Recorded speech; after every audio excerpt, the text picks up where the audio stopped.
Hey guys, thanks for tuning in. I'm Dr. Wade Hampton, and this is Adventures with Dr. Wade.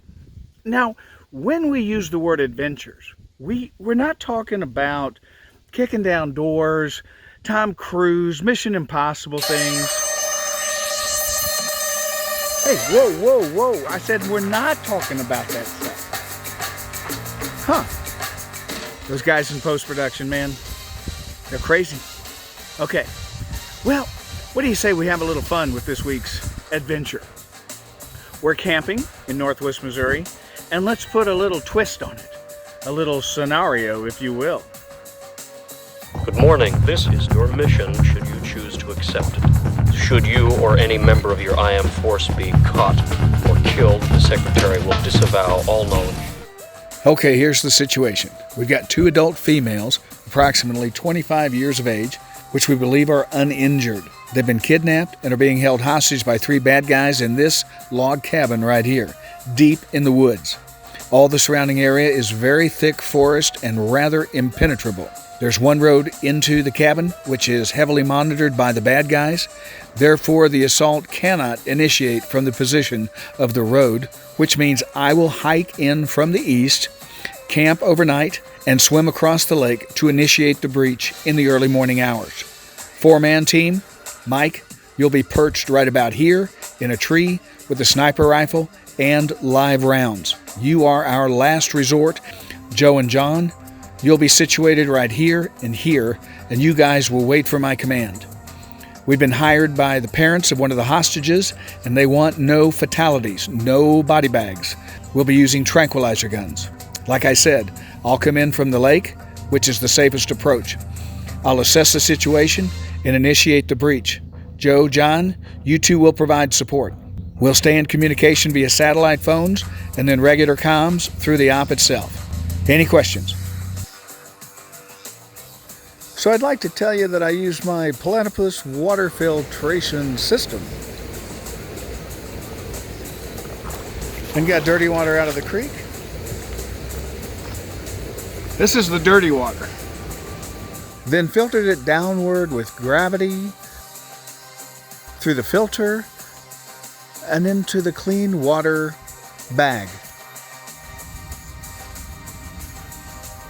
And I'd like to tell you that I hiked miles through the woods to get to the strategic location.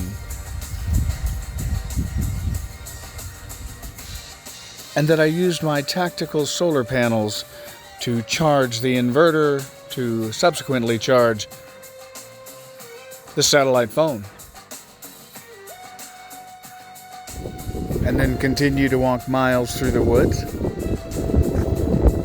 And that I used my jet boil to heat up water for the MRE meals ready to eat, military fine dining, and that I drank Edmundo Rafael's delicious coffee and continued to hike miles through the woods.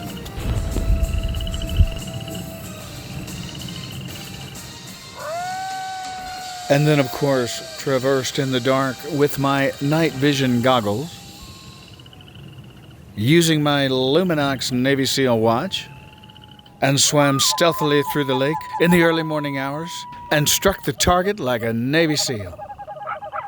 But the truth is, I camped in this nice Cabela's tent, and I used my C2 Summit pillows that I love, and slept in a nice sleeping bag on a nice cot, sitting in a nice Cabela's camping chair. And the truth is, I ate dinner with my friend Greg Cox at a nearby Mexican food restaurant. And the next morning, I drank coffee with Greg and Debbie at Soggy Bottom Campground, enjoying our wonderful conversation and the company of my good friends.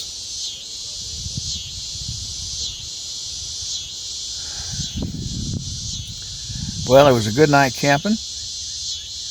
Really got a restful sleep and enjoyed all of the sounds of the woods with the coyotes and the hoot owls and the katydids or the bullfrogs or whatever they're all called. It was a good night.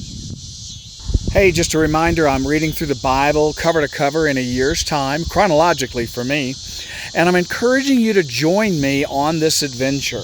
It takes about 15 minutes a day of your time, and that's all. For help, you can go to BibleStudyTools.com or CBN.com or get an app for your phone. The app I use is YouVersion. You can also send me an email, and I can help. So I encourage you to join me on this adventure.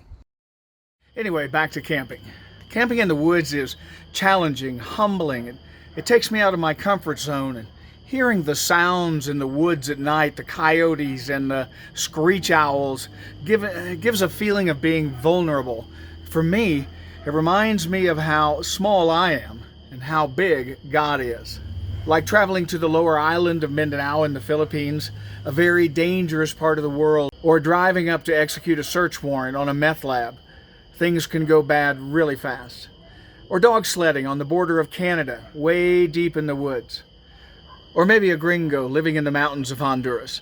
This sort of stuff has, not every minute of every day, but overall, it has helped me get closer to God and tends to remind me of my need for Him and how little I am and how big He is.